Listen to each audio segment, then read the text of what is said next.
Olá, meu nome é Silvia, tenho 37 anos. Eu sou administradora, ambientalista e especialista em finanças. Trabalhei praticamente minha vida inteira em escritório, na área administrativa, financeira, mexendo com contratos, mexendo com licitações. E quando eu tinha 30 anos, minha vida mudou completamente, veio o Davi. O Davi tem 7 anos, ele está dentro do espectro autista, ele tem epilepsia e apraxia da fala da infância também. E essa mudança toda, de carreira principalmente, acho que depois da maternidade, muitas mães não conseguem voltar para o mercado de trabalho justamente porque tem uma criança para cuidar. Quando se descobre que essa criança tem uma condição um pouco diferente do que aquelas que as crianças normalmente apresentam, né, nos marcos do desenvolvimento, isso se torna um pouquinho mais pesado. O diagnóstico de epilepsia veio com 1 ano de idade, então de 1 a 2 anos foram várias corridas para o hospital. Então, aos 2 anos, ele na escolinha, no CMEI, as professoras notavam que ele ficava mais isolado, que ele não falava. Como eu comecei a estudar sobre epilepsia, eu comecei a observar outras crianças, né? A escola encaminhou para o Centro Municipal de Especializações, que ele começou a fazer a fono, porque não falava. E eu comecei a conhecer outras crianças, e crianças autistas. E eu acabava observando algumas características comuns que o Davi tinha e essas crianças também tinham. Coisas que os médicos não diziam, né? Por que ele não olha nos meus olhos? Eu achava que ele não ouvia, que eu chamava, ele não escutava, ele estava sentado, de repente eu chamava, ele não respondia, não olhava, achei que ele poderia ter deficiência auditiva. Aí todos correm atrás de todos os exames possíveis e não é nada, né? Não é nada.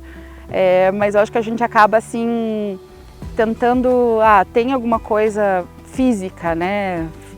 Que não, o autismo não é físico. E eu comecei a pesquisar, então dos 2 anos até os 2 anos e 9 meses,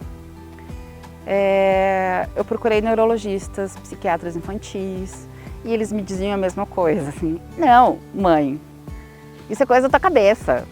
Não, mãe, ele vai falar. Não, mãe, isso, as pessoas estão colocando alguma coisa, estão te dizendo alguma coisa, não compare seu filho. E eu vi assim, não mãe, esse menino não é autista. E eu perguntava, ele é autista? Ele tem? Na época eu falava tem autismo, que eu acho que conforme o tempo vai passando a gente vai evoluindo, vai aprendendo, né? Então eu falava, esse menino tem autismo? E o médico falava, não, ele não tem, claramente ele não tem. Só que alguma coisa me dizia que tinha uma coisinha ali que eu precisava ter resposta. E eu fui atrás dessa resposta. E nisso de ter que ficar com ele também, eu deixei de trabalhar com carteira assinada, né, no mercado de trabalho formal, e abri meu ateliê de costura, que eu tenho até hoje, e é uma loucura, né, conciliar essas coisas, mas é maravilhoso também. E eu posso, né, trabalhar e posso cuidar dele e levá-lo para as intervenções. E aí nessa corrida pela descoberta de alguma resposta, eu conheci um médico maravilhoso também. E eu não tinha dinheiro para pagar na época a consulta com esse médico. Eu fui atrás dele na internet.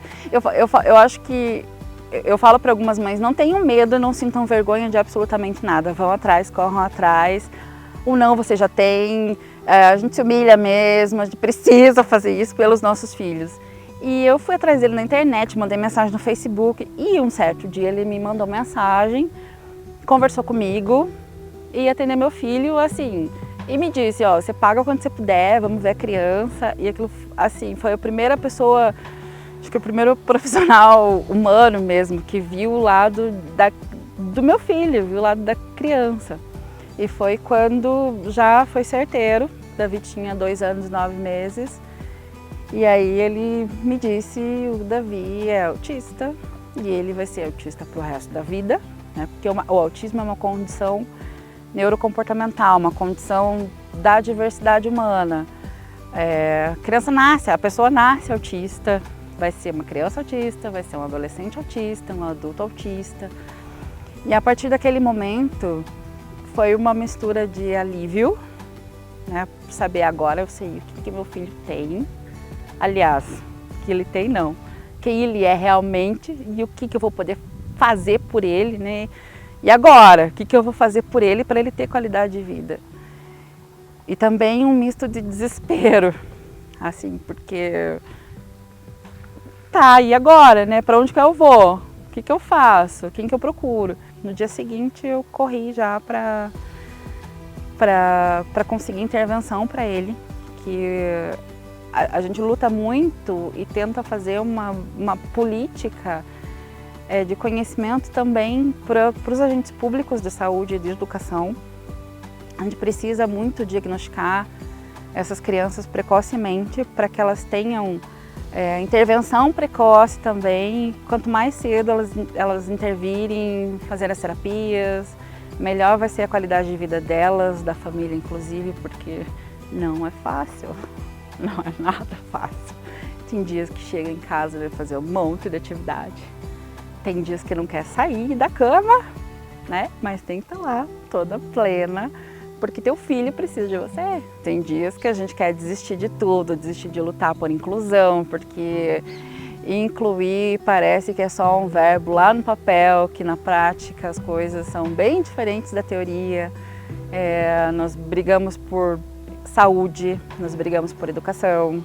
A gente anda com a lei na bolsa às vezes. A criança com autismo ela precisa de uma rotina, o dia a dia tem que ter uma rotina, porque ela precisa de previsibilidade. Para que isso aconteça, às vezes os pais precisam observar se a criança é mais visual, se ela aprende de forma mais auditiva, só ouvindo. E colocar essas questões de rotina mesmo, não que seja inflexível, né? Que tem que ser 8 horas, tomar café, 8h30 ir para a escola, mas que ela sabe que no dia dela ela vai ter certos afazeres. E, por exemplo, eu tenho uma casa que eu falo que é adaptada para o meu filho, então as paredes são todas cheias de figuras, porque ele é muito visual.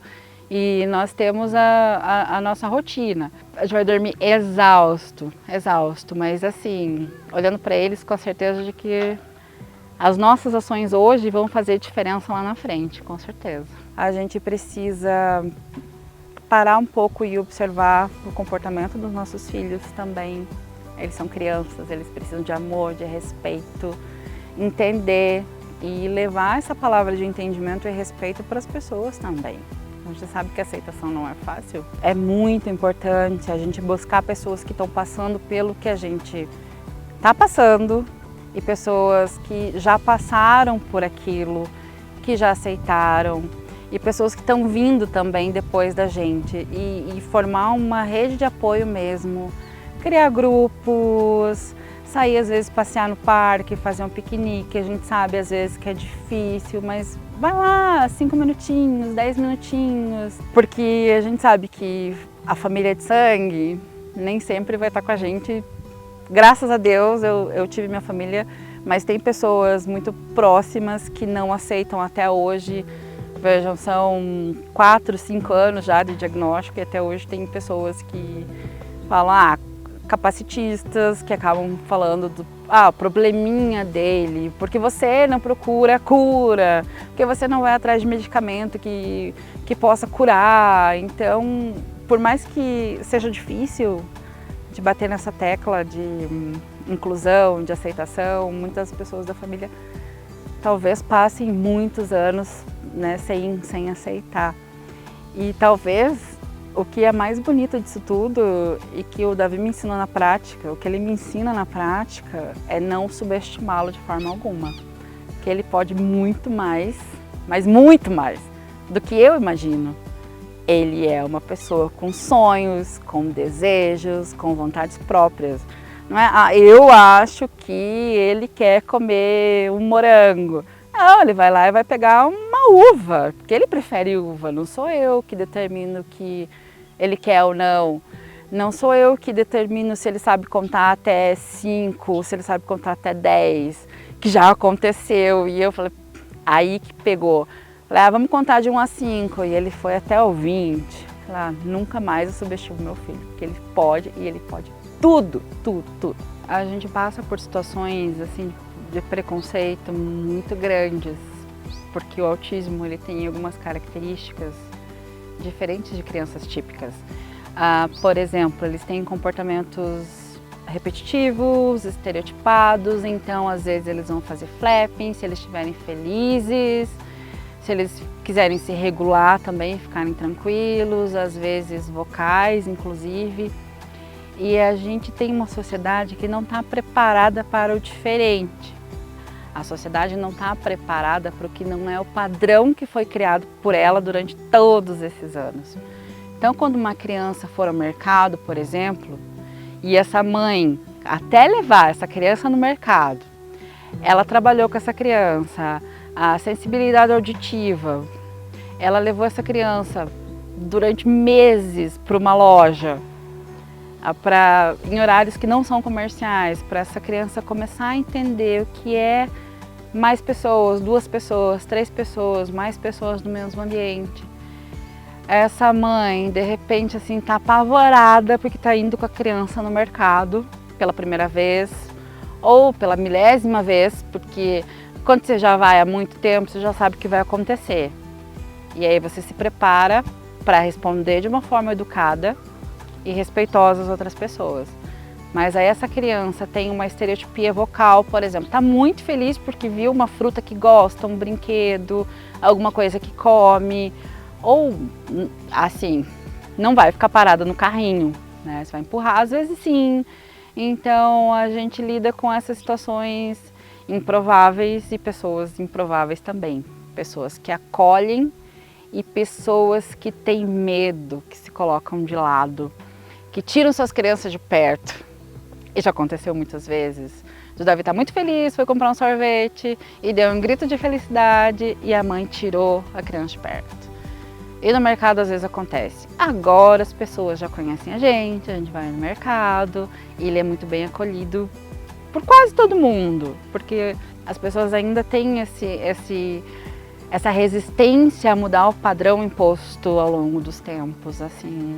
E de respeitar uma criança. A gente fala de criança, mas criança, adolescente, ou adulto autista, ou PCD, ou qualquer outra pessoa com deficiência, porque acha muito da criação tradicional, talvez, né, seja de que a criança tem que obedecer, né, e não a criança ser respeitada.